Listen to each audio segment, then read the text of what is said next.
હવે ટૂંક સમયમાં પહોંચીશું અયોધ્યા મંદિર, તો રાહ જુઓ.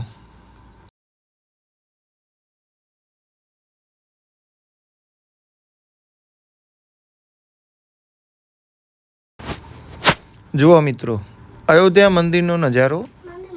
અંદર મોબાઈલની તો પરમિશન નથી, પરંતુ બહારથી તમને અયોધ્યા મંદિરના દર્શન કરાવું. જોઈ લો ફેમિલી પાછળ. એટલું સુંદર અને રળિયામણું, ખરેખર જોરદાર મંદિર બનાવ્યું છે.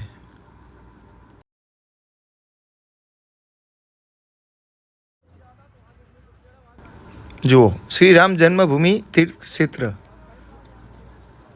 ખરેખર અદ્ભુત વાતાવરણ અને બહુ જોરદાર અને બહુ મોટી જ જગ્યામાં મંદિર બનાવેલું છે.